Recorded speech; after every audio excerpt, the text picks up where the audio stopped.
Special counsel Jack Smith arrives back in Washington, D.C. from The Hague.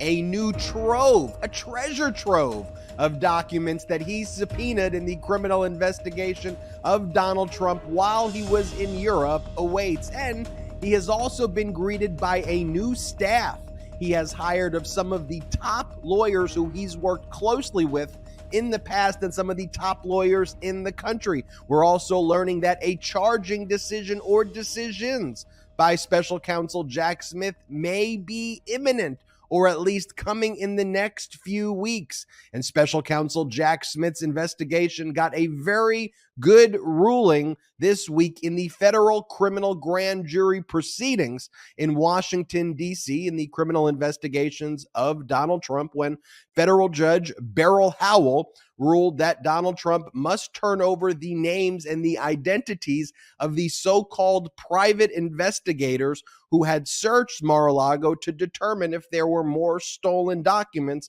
at the property. And the estate of deceased Capitol Police Officer Brian Sicknick filed a wrongful death lawsuit right before the expiration of the statute of limitations against Donald Trump and two insurrectionists for the murder. It's a civil murder case, in essence. That's what a wrongful death case is, seeking monetary damages based on the conduct that took place during the January 6th insurrection. And New York State Court Judge Arthur Engoron denied Donald Trump's motion to dismiss New York Attorney General Letitia James' $250 million fraud lawsuit that was filed back in September. So that matter will now proceed to trial the first week in October. And not only did Judge Engoron deny the motion to dismiss, but he also sent an email informing Alina Habba and Trump's other lawyers that their motion was just so bad that he was considering sanctions, ultimately didn't grant the sanctions and just set this pretty much expedited trial date, but warned Trump's lawyers, stop with the BS. You are going to trial. And speaking of BS and chaos and mayhem and incompetence, all of those things we saw in full display in the House of Representatives, not by both sides, but by the MAGA Republicans who just humiliated themselves and the institution. Over this past week, there was 15 roll call votes in the speakership race over 4 days of failure for Kevin McCarthy. Eventually, I guess the 15th try was the charm, and Kevin McCarthy became the weakest speaker ever to preside over the House of Representatives late Friday night into Saturday, depending on where you were watching it. And the Republicans still don't have the votes, though, to pass a rules package, meaning we don't have a functioning House of Representatives. We didn't have a functioning House of Representatives this past week. What are the legal implications of the rule package, or shall I say the lack thereof, and how will that impasse be solved, given they couldn't even pick a leader? I'm Ben Meiselas, joined by Michael Popok. You are watching Legal AF. Those are some headlines, huh? Michael Popok, as we kick off the new year. Don't be fooled by my smile. I'm a little bit depressed and disappointed this morning or today.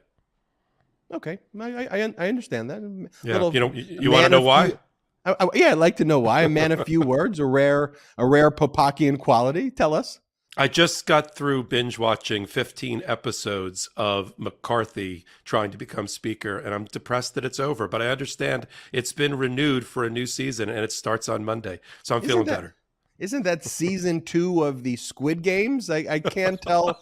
I can't tell what. But let's get right into it. You like that one, Popok? Yeah. Bam. Let's get right into it with special counsel Jack Smith. He's arriving back from The Hague. Look, while he was in The Hague, he was recovering from a bicycling accident.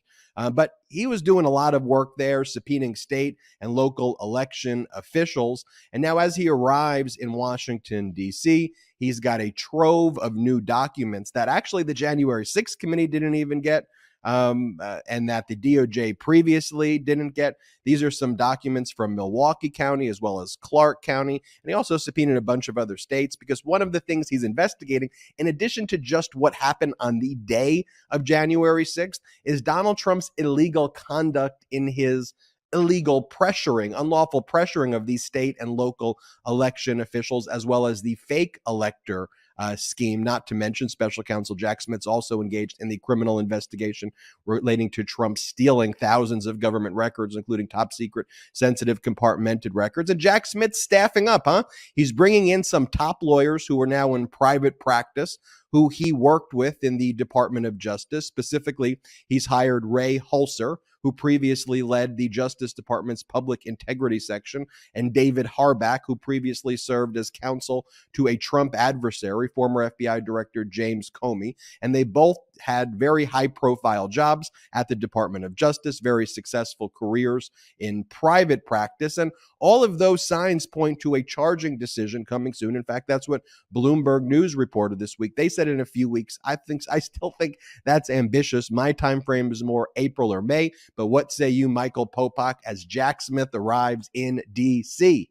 Yeah, if all that he's done is from The Hague, look out with Jack Smith getting 2 feet on the ground in Washington, D.C. I mean, the momentum that he already has, he made a calculated decision at the very beginning, Ben, to use the existing and respect the existing line prosecutors and everyday prosecutors that were already in place under Merrick Garland.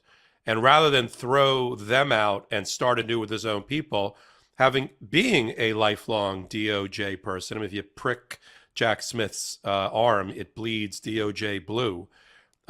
He liked those prosecutors, but he needed to add additional ones. And the first 2 real top prosecutors that he's bolted on to the existing group of 20 or 25 or so prosecutors that are already in place that he inherited, that he is now cracking the whip and driving.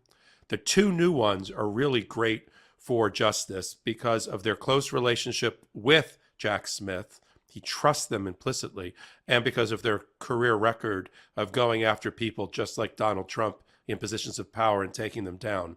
For instance, Ray Holzer was known in his time in the Public Integrity Unit of the Department of Justice as Mr. Fix-It, but his real claim to fame was he was the number 2 and the right hand of one Jack Smith when Jack Smith was the head of the Department of Justice Public Integrity Unit under Loretta Lynch, and then took over that office, the Public Integrity Investigation Unit, after Jack Smith left. So there's nobody who's closer, professionally or personally, than Ray Holzer to Jack Smith. And then they bring along Dave Harback, who was currently at O'Melveny and Myers, a very large, well-respected law firm, but also had been counsel, as you said, to the FBI Director Comey and has a lot of involvement. And these 3 together, or at least Holzer and Harback, have gone after Senator Bob Menendez in a corruption trial and indictment,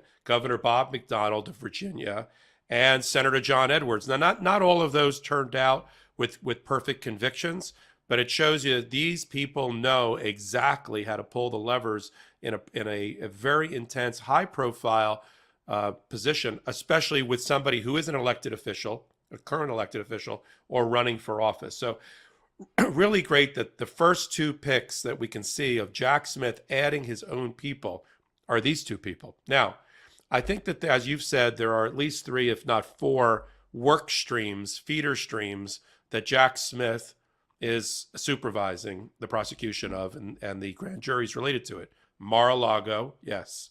Fake electors and all the states related to the fake elector scheme in the battlegrounds. The election interference of Donald Trump in the battleground states, at least 7 battleground states. And then for me, those are like the 3 main work streams that are going on here. And the question is, where are the indictments going to be coming and how soon? I don't think it's a matter of if anymore. I mean, Jack Smith doesn't bring these last cherries on the top of the sundae prosecutors if he's not getting loaded for bear to try a case against Donald Trump and others. And these people don't join him just for the folly of, hey, it'd be kind of fun to come back and hang out with Jack Smith for a while. That's not what they're doing. They're doing this because he's trying to get his first chair trial team in place, right? His A team, his dream team of prosecutors to try cases against these key people, including Donald Trump. And I agree with you. I think several weeks is a little ambitious, but I would think in the end of the first quarter or the second quarter of 2023, we're going to see indictments. What will be the first will be what you and I will handicap. Will it be Mar-a-Lago? Will it be Georgia, the Georgia interference case? Will it be the Nevada interference case by Donald Trump? He made phone calls to those places as well that we've now learned through all of the new work by Jack's people. And what the DOJ under Jack are currently doing, people might be wondering, what are these 25 prosecutors and 100 investigators doing every day? Well, one group is looking and scouring the Jan 6 committee 1,000 plus witness statements.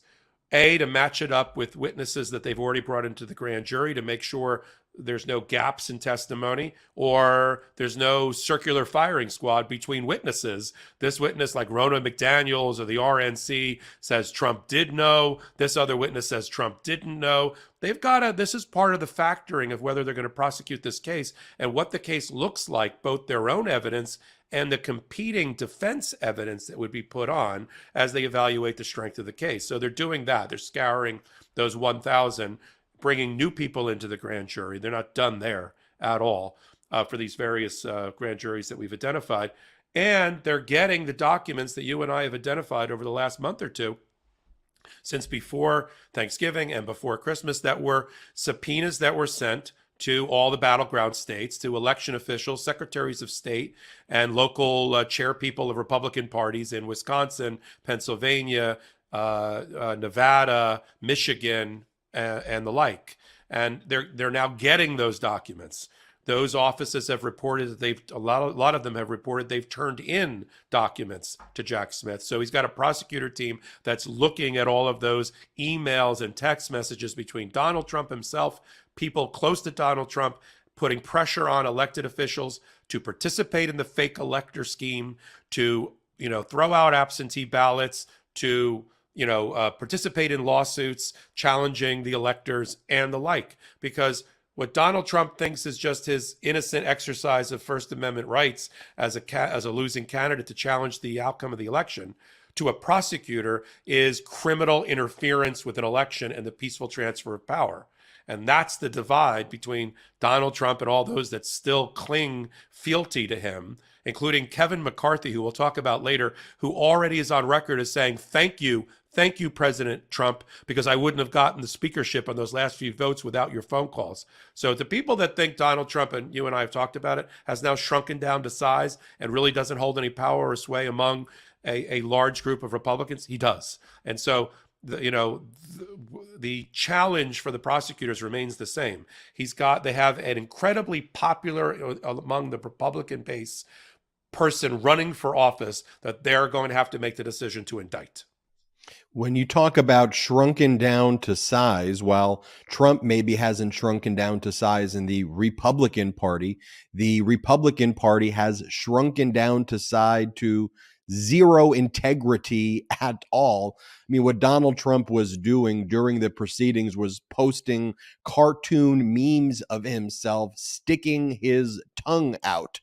You can't get more embarrassing and humiliating than that. And Kevin McCarthy looks at that and goes, well, that was actually very helpful at a time when Americans are yearning for normalcy and humanity and a government that functions. The Republican Party is just the exact opposite. But when we talk about function and functioning and working, we have to give credit here to Merrick Garland and the seamless transition from Garland to special counsel Jack Smith. With you mentioned about 20 of those lawyers basically who were already on the investigation, pivoting to now work for special counsel Jack Smith as part of the special counsel's roles. Meanwhile, Jack Smith is then bringing in his own team to buttress that. And let's give a special shout out here to Merrick Garland, because I know that he has a lot of haters. I think over time, people, as the truth managed to permeate from a lot of the disinformation silos of people who would just reflexively attack Merrick Garland. And I get the frustration of wanting it to move quicker. But let's not forget that there have been close to 1,000 arrests of insurrectionists, and approximately half of those individuals have already been either found guilty in jury trials or pled guilty. The Department of Justice on insurrectionists in terms of their trials is batting 1,000. There may be specific claims. They're 10-0. They have never lost a trial yet, including trying very difficult seditious conspiracy claims, charges against the Oath Keepers. Now they will be trying those claims against the Proud Boys. And so you have a perfect record. You've climbed the ladder now. You've reached the point where you've passed the baton over to Special Counsel Jack Smith, essentially the LeBron James of prosecutors, who's building out the dream team of other prosecutors. There's no better textbook way of handling it other than to say, I understand the fact that we all wanted it to go quicker. However, sometimes the quickness of something is not necessarily equated with the carefulness and the diligence that is needed. And speaking of diligence, one of the things that Merrick Garland was doing, and now Special Counsel Jack Smith is doing, is having to continue to fight to get documents and information in these special grand jury proceedings.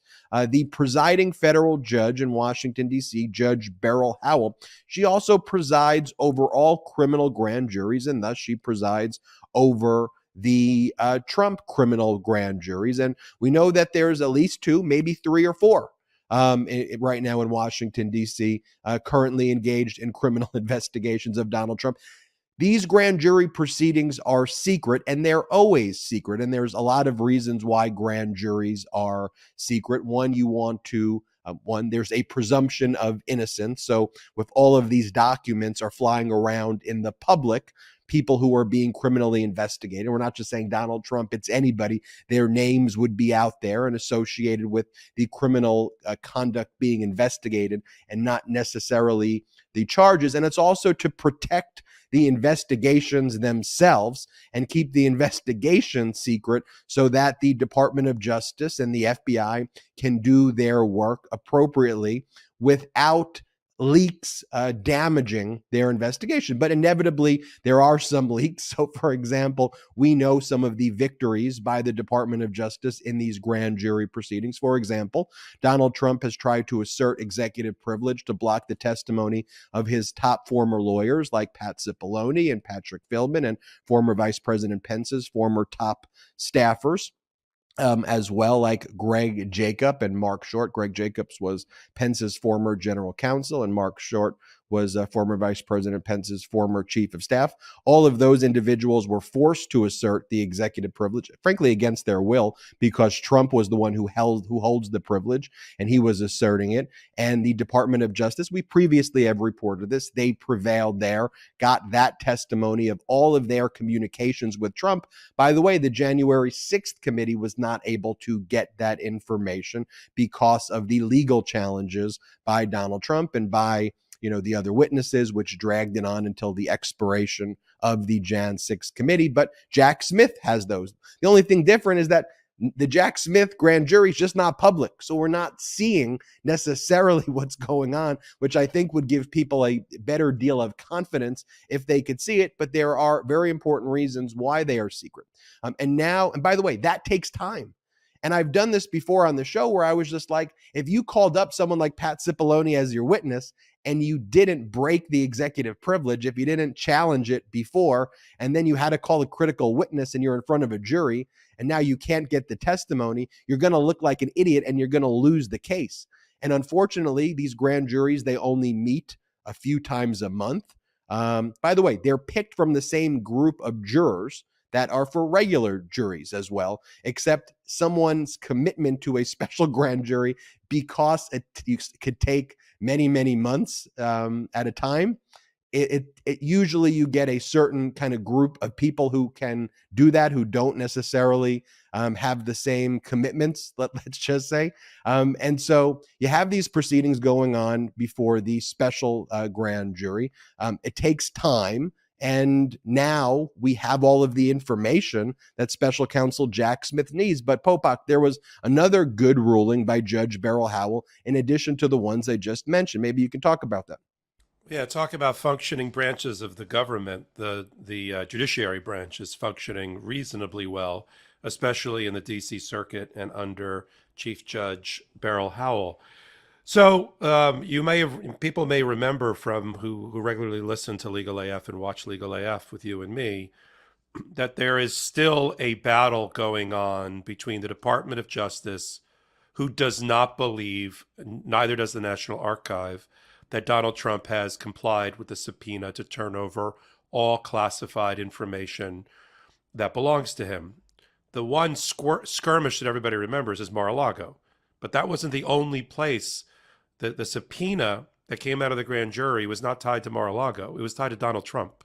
And Donald Trump had to, and as an obligation under criminal penalty, to turn over all documents responsive to those subpoenas, no matter where those documents are, as long as they're under his care, custody, and control and knowledge. So Mar-a-Lago was one place. Because the Department of Justice knew that Mar-a-Lago held a large cache of these documents, because they had cooperating witnesses that told them that, they went there first. After a series of requests, demands, letters, entreaties, negotiations broke down, they finally had it, went into a magistrate judge in South Florida and got a search warrant and went and executed on it, led us to Judge Cannon, and we all know what happened after that with the 11th Circuit and eventually the Supreme Court throwing the book at Judge Cannon and making sure all those documents got back into the hands of the Department of Justice for their criminal investigation. But that's not the only place these documents existed. Trump it's notorious in public that he lives in Trump Tower, his main primary residence on Fifth Avenue in Manhattan. And also he spends an inordinate amount of his time at a golf club in Bedminster, New Jersey, which is very close to Alina Habba's office, which is how they met. So the Department of Justice has always had a working theory and a lack of trust in their negotiations with Donald Trump's lawyers that they're not all documents aren't returned. All top secret documents don't return. And they brought that mistrusting feeling to Beryl Howell. And if you'll recall, our listeners and followers, there was a motion for contempt hearing that was held. And at that time, a month or so ago, Beryl Howell hadn't reached the red line yet of finding Donald Trump and his lawyers in contempt for not turning over all the documents. But she did suggest in very, I'm sure, very strongly worded suggestions from a judge, really instructions, that Donald Trump needed to go back to the drawing board, do a better job of searching all of these places and making a full report back to her and to the Department of Justice. That resulted in 2 more documents, top secret, classified, being found in West Palm Beach in a government facility that Donald Trump had, because as an ex-president, you get certain resources. One of them is a storage unit. So he had a classified, or he just had a government storage unit for a lot of his things. And 2 more documents were found in there.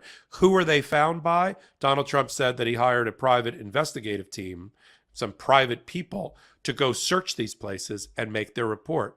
Well, the Department of Justice doesn't trust Donald Trump for very good reason, and doesn't trust these, as of this moment, unnamed, unidentified, quote unquote, private investigators who may or may not have, been incentivized to properly search these places. Because even at this moment, even as late as October, Ben, you may recall, the National Archive reported to the Jan 6 committee that they still believe that there are more top secret and classified documents that have not been turned over by Donald Trump.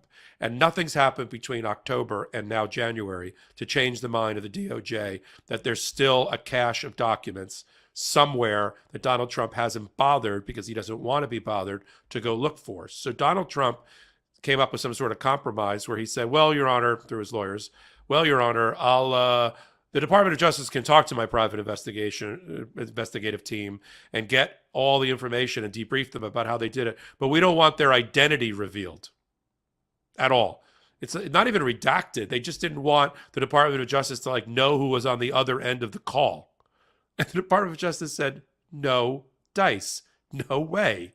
We want to know who these people are, what they did. We want to be able to background check these people, know what their qualifications are for even doing this. Is this Cyber Ninjas Part 2? Who is this group that's been hired? And the fact that Donald Trump thought he could actually convince Beryl Howell that he could tell the Department of Justice they could have access to these people but not know their identity was not happening. So the Department of Justice went back to Beryl Howell in the reporting. And on Wednesday, the judge ruled that Donald Trump has to turn over the names and the identity of just who it was that did the search for the classified documents. But one last thing, Ben, before we move on to the other things I know you want to talk about.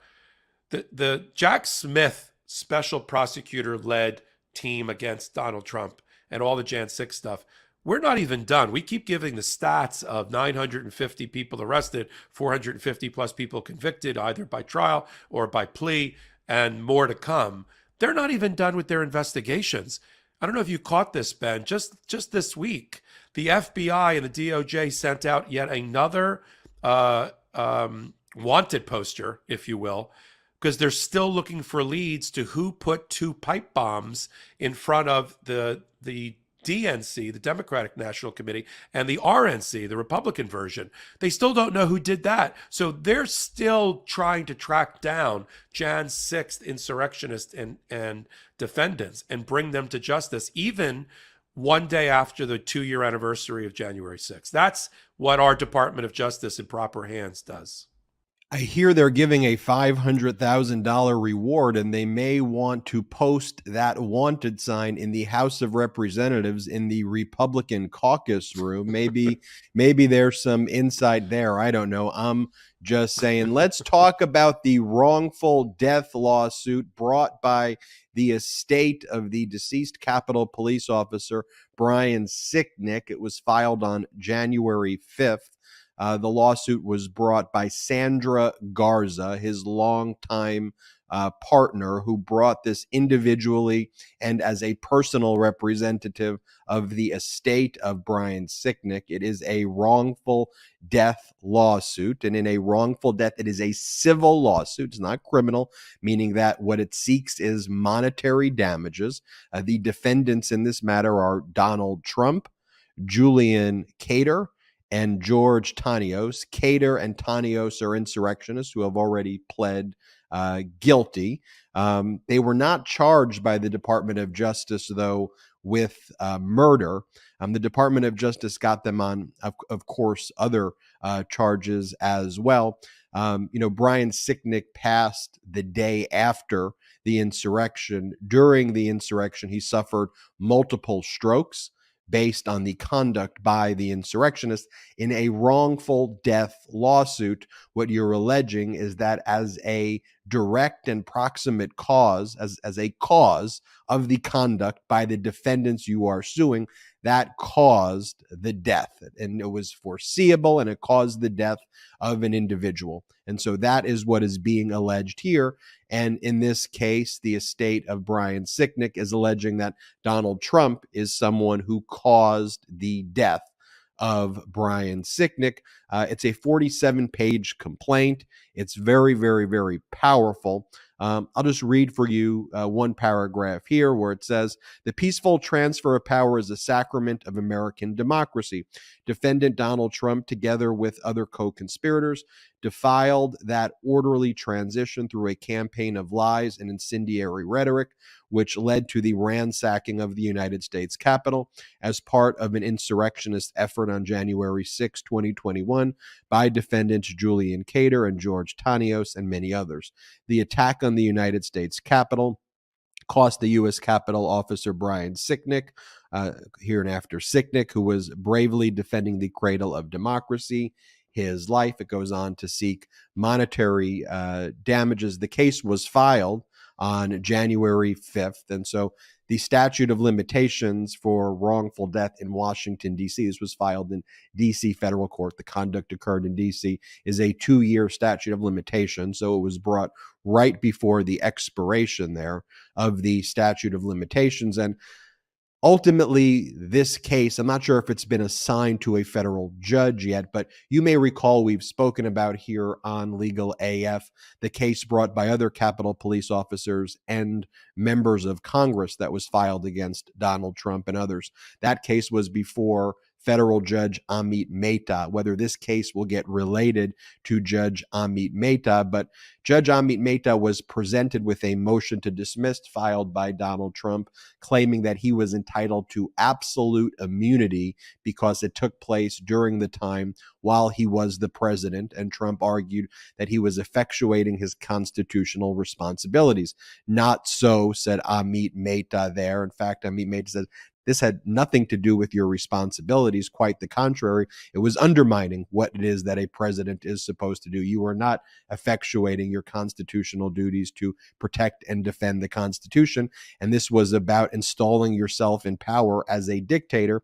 And it had nothing to do with your being a president. It had everything to do with your campaigning and your PACs and your other conduct as not acting in your scope as the president to overthrow our democracy. That case went on appeal. For those new legal AFers, go back and watch some of our past episodes because we covered oral argument before a 3-judge panel in the DC circuit where there was one Obama judge, one Clinton judge, and one Trump judge who made up that panel, that 3-judge panel there.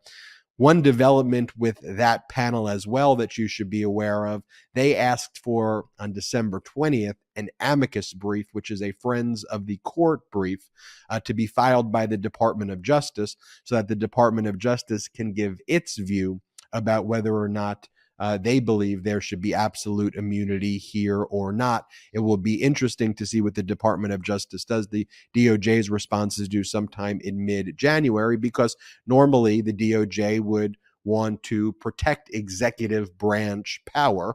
But here, where it was undermining our democracy and where the Department of Justice on the criminal side is involved in criminal conduct, granted, there are different standards and different things that would ultimately apply to civil immunity versus criminal conduct. I think the Department of Justice is also going to be very careful, though not to take a position that could undermine what's going on in the criminal proceeding. So why am I mentioning that at all and what's going on with Judge Amit Mehta and the DC Circuit? Because ultimately that will be dispositive on this Brian Sicknick case. And by dispositive, I mean if for whatever reason the DC Circuit Court of Appeals or the Supreme Court dismisses that other case that was filed by the other Capitol Police officers, then this case will almost certainly be dismissed as well if the absolute immunity applies. And you may be saying, well, of course he doesn't have absolute immunity. Well, there's a few different cases on this. I mean, the one case is early 1980s case with Nixon, and Nixon unlawfully terminated someone and retaliated someone for giving congressional testimony. And there the Supreme Court held, look, when you're the president, even if you're doing things that may be unlawful, if it's still within the scope of what a president does, we don't want civil lawsuits to be filed against United States presidents, for better or for worse, because they're supposed to be trusted as being responsible and whatever, while they are the president. So, but then you had this Clinton and Paula Jones case where Clinton was sued while he was the governor, and that was on the other end of the spectrum. It predates him being the president, and there the Supreme Court said that's not conduct during the presidency. This is an interesting one because it falls within the Nixon aspect of it occurred while he was the president, but clearly the conduct was to undermine the Constitution. And so even as we talk later with what's going on in the House of Representatives, this has been such a this fascism from these Republicans and from Trumpism and MAGA has been such a stress test to all of our institutions and our laws and the constructs that we had that were based on these norms and based on the naive view that, no, this can't happen here. This can't happen here. Popok, anything to even add, or did I just nail it? I almost left the podcast. I'll let you take all of the next one on Enron, but I think I hit it. We're not. All right, we're not doing that. Just a couple of comments. This case also has another hurdle because the autopsy for Brian Sicknick, who died a day after Jan 6th of a heart attack, or of natural causes, is what the forensic autopsy revealed. Although it said a contributing factor was Jan 6th, Brian Sicknick was sprayed with pepper spray. So you got the issue of natural causes. There were, 5 law enforcement that died either on Jan 6th or after, many by suicide, for those that forget. But they are no less victims of Donald Trump and the Jan 6 insurrectionists than if Donald Trump strangled them himself. And I think Brian Sicknick falls into that category as well. I don't think a healthy 42-year-old who's serving as a Capitol Police officer dies on January 7th of natural causes if he wasn't sprayed in the face repeatedly with pepper spray, and also attacked, and then died the next day. I think that blood is on the hands of Donald Trump and the others. And the way they framed it in their lawsuit is that, as you read from the paragraph, that his death was the direct and foreseeable consequence of Trump's actions, including his tweeting encouragement during the attack and fomenting that attack. And then to see that as a juxtaposition, the split screen of what Trump's representatives said after hearing about the filing of the lawsuit, they actually, I don't want to laugh, they actually said that all Trump did was ask for people to peacefully and patriotically make their voices heard. Peacefully and patriotically make their voices heard. We know that's a bald-faced lie. We know from all the Jan 6 testimony and witness statements. We know from the video evidence of what he said. We know that they needed to fight. They needed to fight for America, fight for democracy, go down to the Capitol.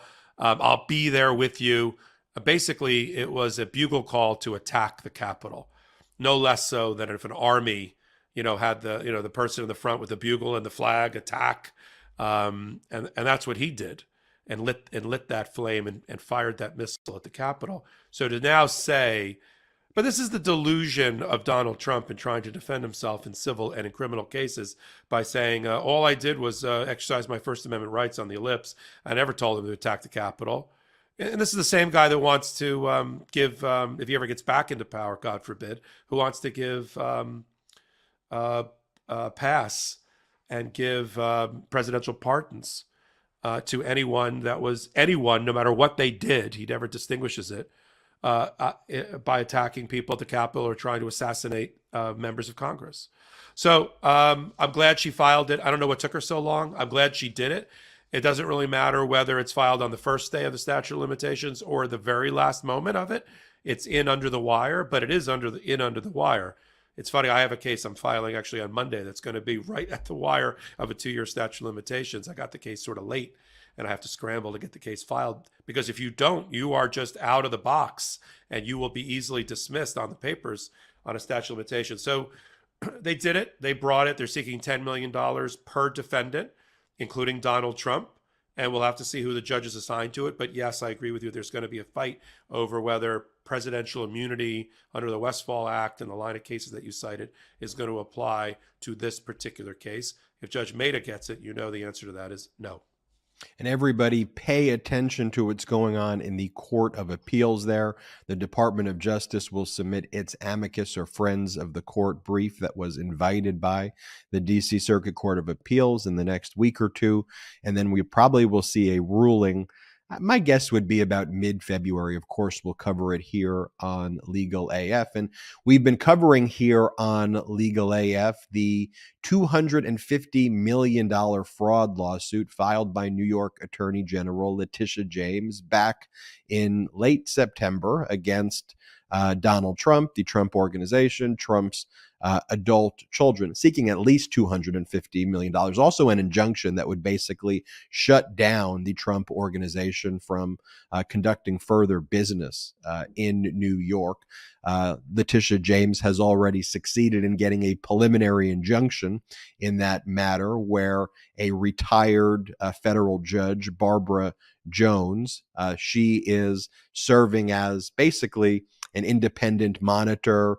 She's reviewing, or she has the power to review material transactions by the defendants in that case, other than Ivanka Trump. And she got a brief carve out that we covered in another episode of Legal AF. But here, Donald Trump filed a motion to dismiss. He was utterly humiliated a few months back in the preliminary injunction hearing, where the judge in the case, the New York State Court judge, and in New York, it's weird because the lowest court, the trial court, is called the Supreme Court, and the Supreme Court is basically called the Court of Appeals. It's just a quirky thing, so I'll just refer to it as the state court or the trial court judge. But Judge Arthur Engoron said in his ruling regarding the preliminary injunction, look, you haven't provided an iota of evidence, not like a declaration, not a document.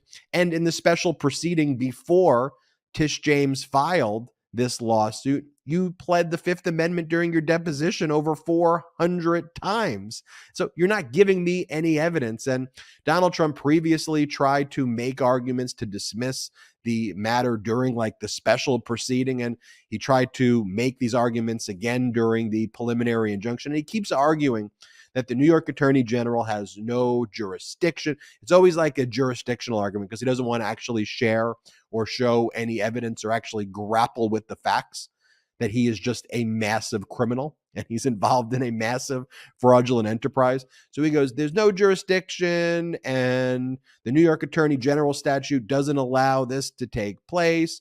And he filed like the same motion over and over again. And here Judge Arthur Engoron was just like, okay, you've made that argument and I've rejected it over and stop bringing the same argument. You're not going to get a different result here.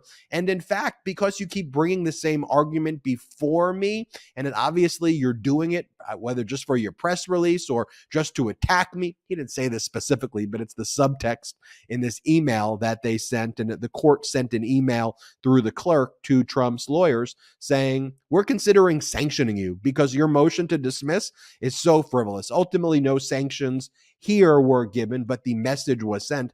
And look, Arthur Engoron, someone who's not afraid to sanction Donald Trump. He previously in the special proceeding held Trump in contempt and was like fining him over $10,000 a day while being held in contempt of court. So Engoron's not afraid. And this was Engoron saying, if you keep doing this stuff, I'm going to do it again. You're going to be sanctioned. And to send the message, stop. You are going to trial in October. And this is an existential threat, this trial, to the entire Trump organization.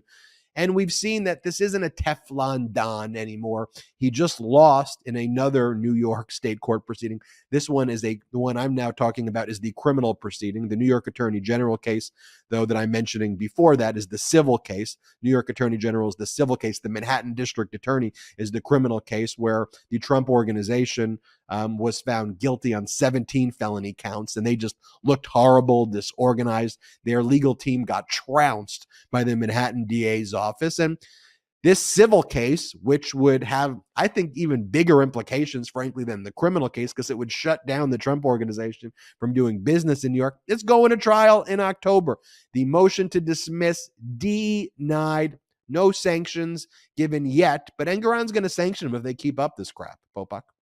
Yeah, I agree. I think you covered it all. There's nothing I can add. Really? I mean, it wasn't that big of an event. He denied the motion to dismiss. No, you covered everything. Let's move on to McCarthy. Popok's you left me speechless. You're in your Pac-Man mode. You gobbled it all up. I got nothing to add. I like it. All right, Pac-Man. I'm going to pass the little Pac-Man peas to you right now.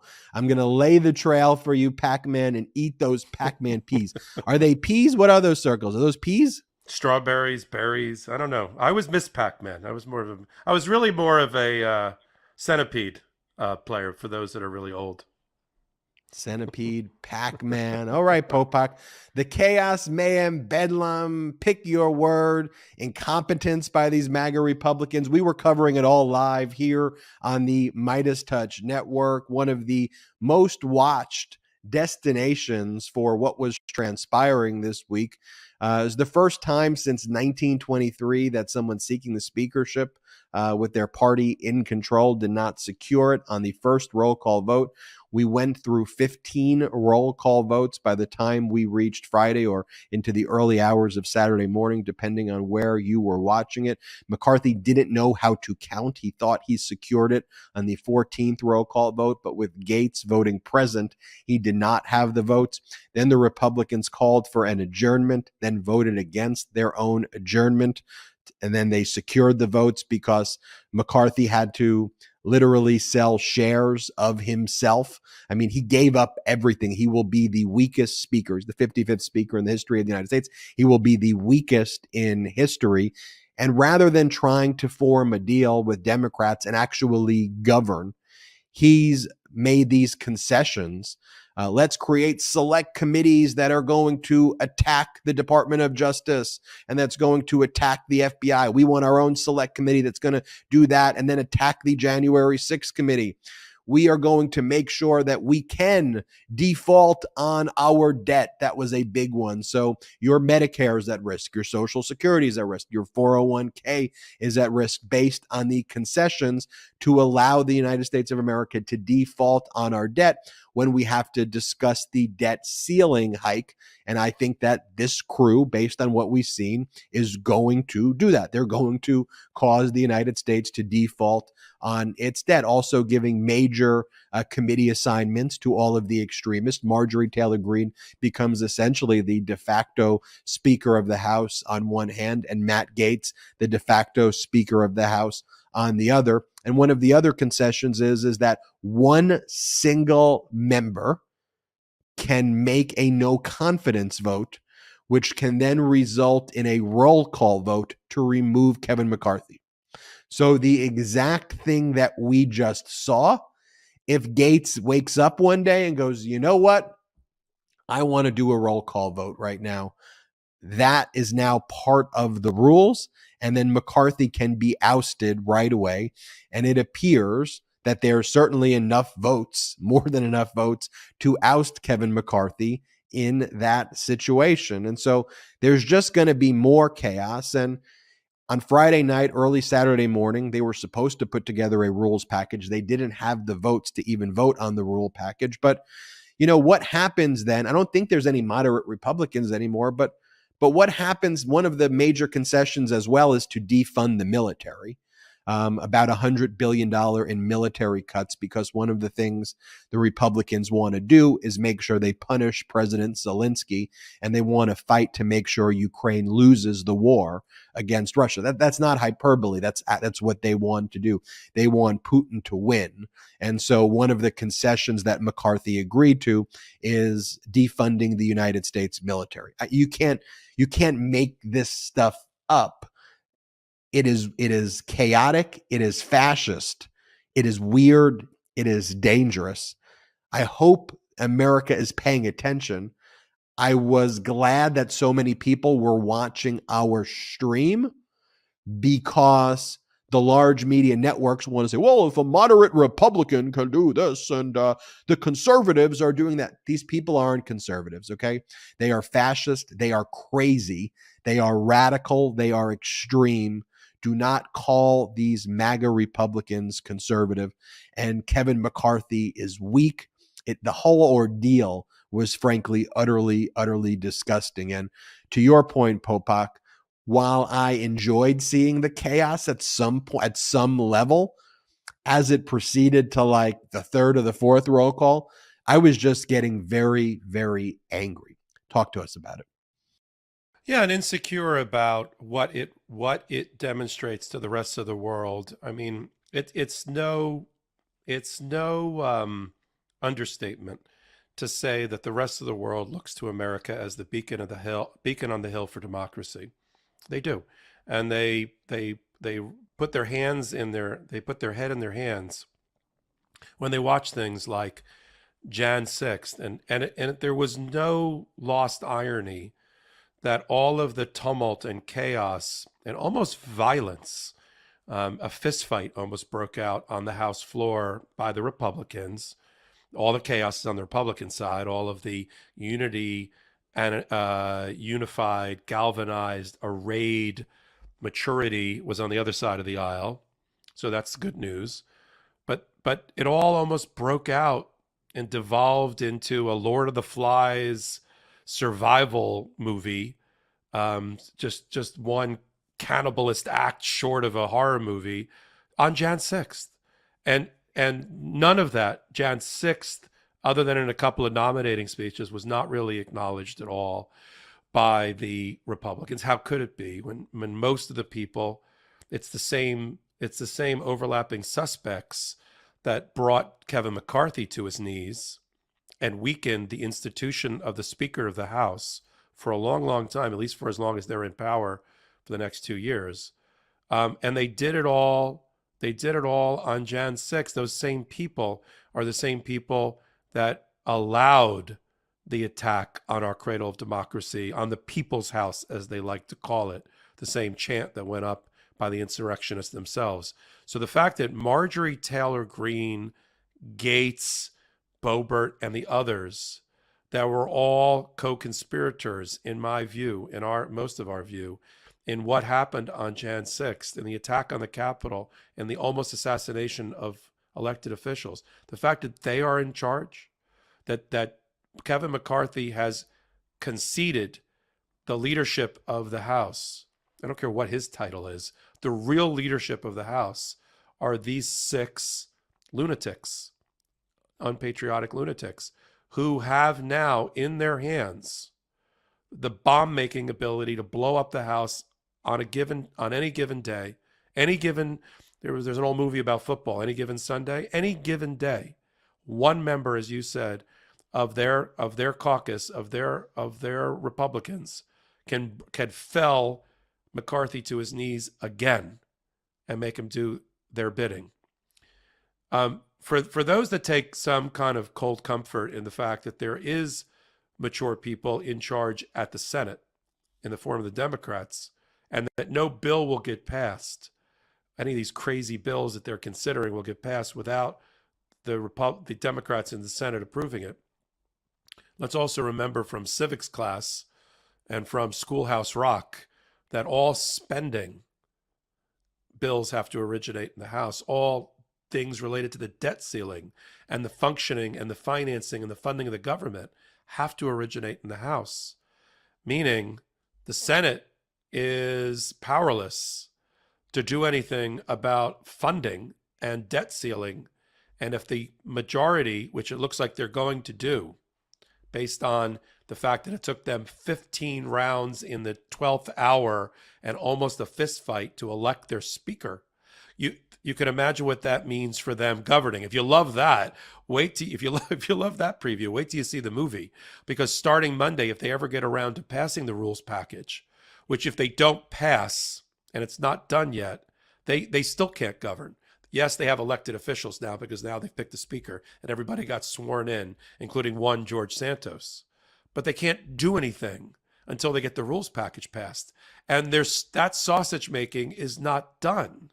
And they're not done taking not only a pound of flesh, body parts and organs out of Kevin McCarthy in order to get the votes to pass the rules package, without which he cannot govern, and there cannot be any governing. So they're going to do what other past Republican majorities have done unsuccessfully.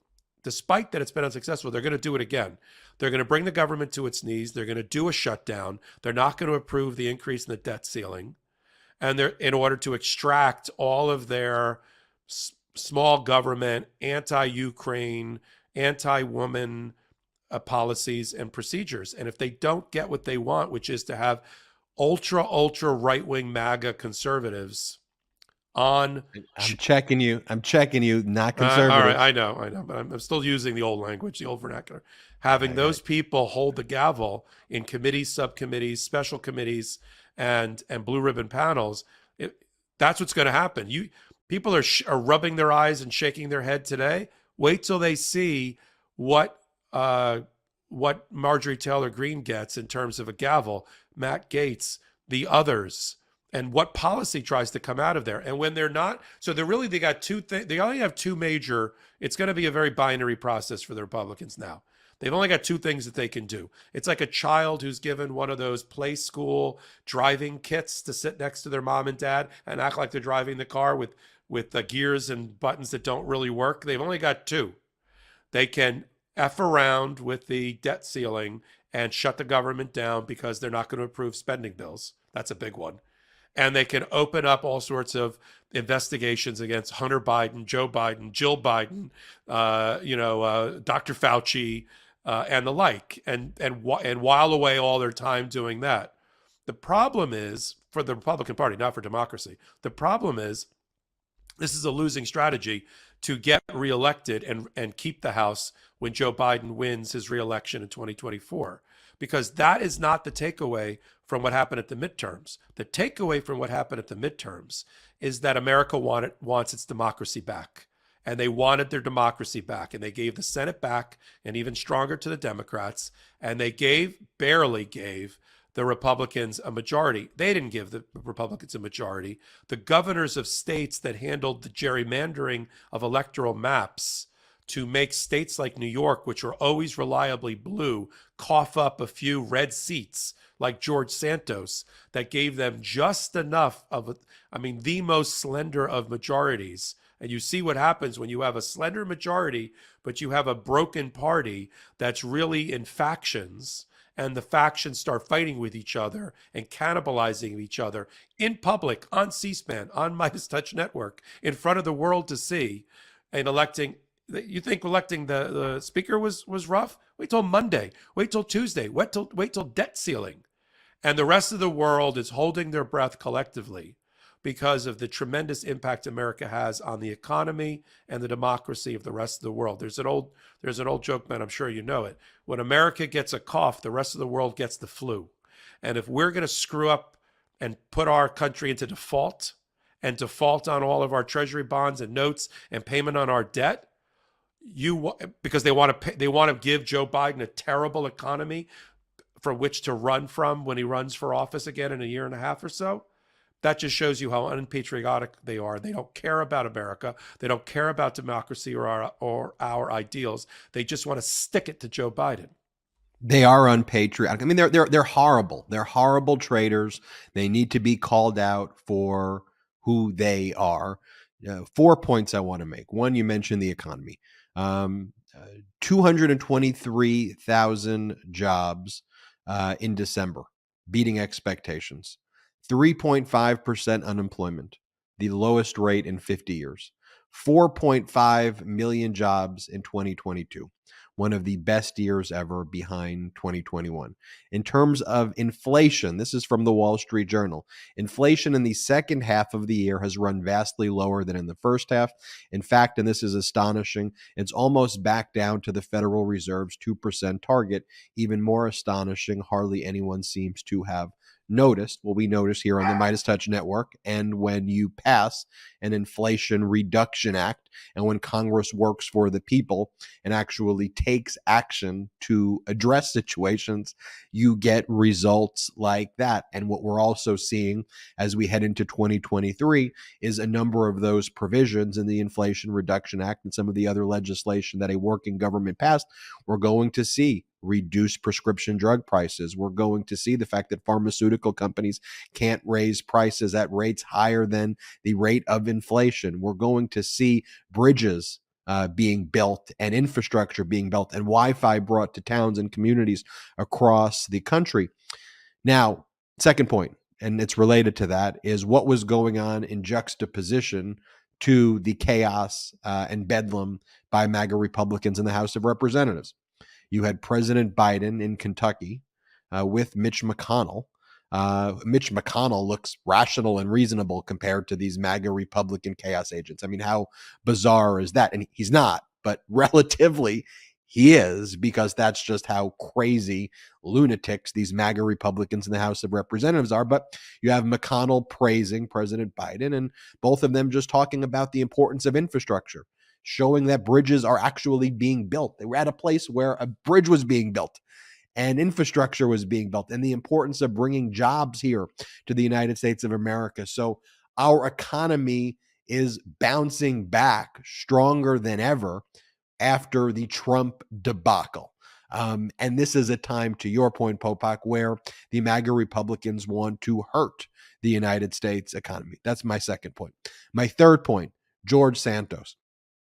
George Santos is like that whole George Santos drama, George Santos being an utter complete fraud and him being embraced by the MAGA Republican Party, seemed to have found his crew, hanging with Marjorie Taylor Greene and Matt Gaetz. And he was showing people like memes of, one of the memes he was showing people was the one where it says McCarthy pick the speaker, and there's a bunch of speaker graphics, and the actual speakers are there, but the McCarthy head was not being checked off. He's like showing people that. He's like apparently throwing out the white power symbol. There's like photos of him doing that. He's being peppered by questions and running away. Like, it's just humiliating too, and weird to have someone like George Santos there. And they don't give a crap, the MAGA Republicans. I mean, McCarthy needed his vote. We see how close it came, that Santos's vote was pivotal to McCarthy, and that they have to embrace. They have embraced, that is the party, someone who's lied about every aspect of his life, including that his grandparents are Holocaust survivors, that his last name is Zabrowski, that his mom died in 9/11, that his mom survived 9/11, that his dad survived 9/11, that 4 people who worked for him died in the Pulse nightclub shooting, that he went to this college and he worked here, and everything the guy said is a lie. And he's there basically sitting around like with like poop in his pants, and nobody around him's like, dude, you smell like shit. Like, he's just sitting there like Santos, like, and it's like, what is going on? And I couldn't help but make the observation that it's like, you got Santos, you got McCarthy, you got them literally throwing punches at it. You got fist fights breaking out. And then you have this image of Katie Porter on the other side, just like reading a book, and Democrats all there, all voting together, all giving speeches about how they want to advance the economy, protect the rights of women over their bodies, to focus on the economy, to focus on equality. Like, it was very policy driven and things that matter to the American people. And then you just had the MAGA Republicans give these like horrific speeches. They're just so bizarre and weird. That brings me to my fourth and final point, which is Hakeem Jeffries, the Democratic leader, the minority leader, who was set to become the Speaker of the House. He looked like the real Speaker of the House yesterday, or in the early hours of today. That's for sure. Hakeem Jeffries gave an incredible speech where he gave all of the contrasts between Democrats and the MAGA Republicans alphabetically. He went A to Z, and it was one of the greatest speeches I think I've ever heard in my life. Equal to, maybe better than, the Obama convention speech in 2004. It was that incredible of a speech. And to have a leader like that with real power, really focused on the issues of American people, that's why I'm proud to be a Democrat. Not arbitrarily because I want to own the MAGAs. No, I want adults in the room.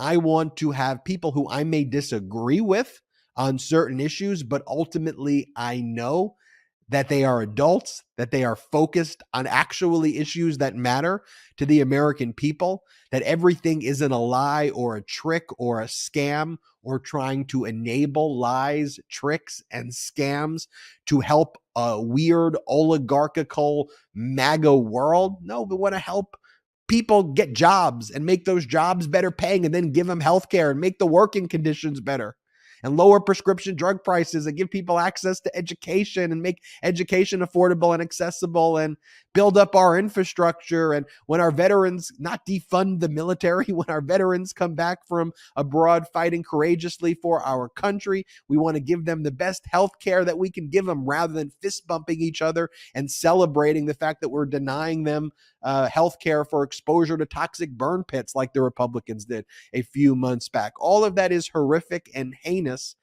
And in 2023, one of the other observations, I said 4, I'll leave you with 5 and then let you have the final word, Popok, though, is the importance of independent media. Couldn't be more important now than ever. I noticed that so much when we were doing our stream, and more people were watching our streams now than watch the large media networks, because the large media networks that both sides the issue. Oh, there are extremes on the left and extremes on the right. You're not really, no. I mean, there's the whole Republican Party is a fascist extremist party.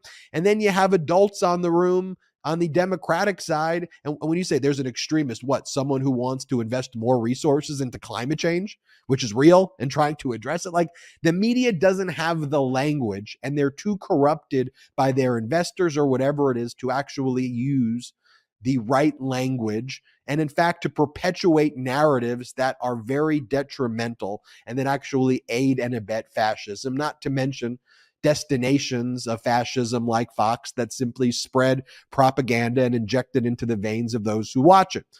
So independent media is more important now than ever, which is why we tell you, please subscribe to this YouTube channel right now. If you're not subscribed, it's free. And spread this video, spread the message, tell friends, family, colleagues, coworkers, whoever you know, even people who may disagree with you. Share this YouTube channel, share LegalAF with everybody, share the Midas Touch podcast and all of our other contributors with people that you know. It is existential and is a little thing that you can do. But if you start doing it with 1 to 2 to 3, 5, 10, 15 people every day or every week, it has an exponential effect. That's how we've grown here on this LegalAF, where we started off with a small audience and now have very, very, very big audiences that meet and sometimes exceed the large media networks. Also, if you're so inclined and no pressure here, you can check out patreon.com/MidasTouch, patreon.com/MidasTouch. We have lots of exclusive content at patreon.com/MidasTouch, but you sign up, you become a member of patreon.com/MidasTouch. And in addition to the exclusive content, by becoming a member at the different membership tiers, it supports this independent media platform. It helps fund it, because we're not funded by any outside investors at all, period, zero.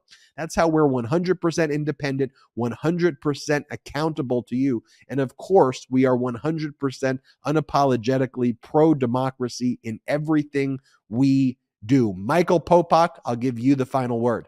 Okay, I have a 9-point plan. I'm going to go one at a time. No, I want to connect January 6th, and I want to reflect on it for a minute, because I wasn't kidding when I said it was shocking and depraved to watch those that allow Jan 6 to happen and deny that Jan 6 was what it was, were in control of the House yesterday in selecting their speaker, with showing no irony or remorse. And even on the graves of those who died on Jan 6th, and there are many of them, they were fighting on the House floor, showing the lack of decorum and dignity and leadership that should go along with that job. But there's something else that I'll remember Jan 6 for. You and I founded this show about 6 months before January 6th. But it was January 6th and everything that's happened after it and all the coverage that we've done that has so solidified and galvanized our vision for what this particular show, the lane that it would occupy, really came together around that same time. I'm not saying that we wouldn't be where we are without Jan 6. I'm not crass.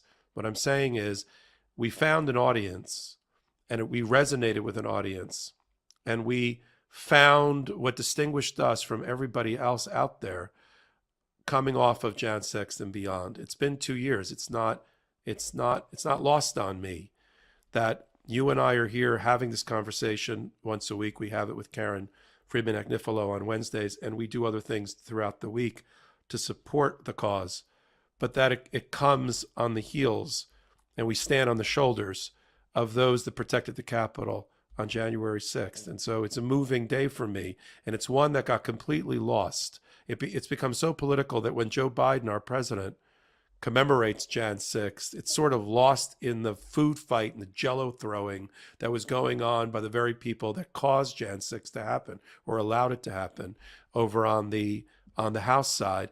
And we should be commemorating Jan 6, those that lost their lives, those that protected the Capitol, as if it were any other memorable and commemorative day in our history, whether it's 9/11, whether it's December 7th and VJ Day and all the rest. But you can see already it's getting trampled on. The memory of it is getting trampled on by the Republicans who want to ignore it, bury it, forget about it, minimize it. And I don't, and you don't, and the people that follows this show won't. Michael Popok, well said. Want to thank everybody out there for tuning into this edition of Legal AF. We so appreciate you. This is more than just a network. It is a community, and we are so grateful for all the hard work that you put in each and every day, supporting our democracy here and abroad. You are our inspiration. Again, check us out at patreon.com/MeidasTouch. You can also check out our merch at store.MeidasTouch.com. I think you'll love the Meidas Touch merch, and especially the Legal AF merch you can find there. That's store.MeidasTouch.com. We will see you next week. Popok and Karen Freeman-Agnifilo will see you during the midweek. I'm Ben Meiselas, joined by Michael Popok. This is Legal AF, the most consequential legal news of the week. Shout out to the Meidas Mighty.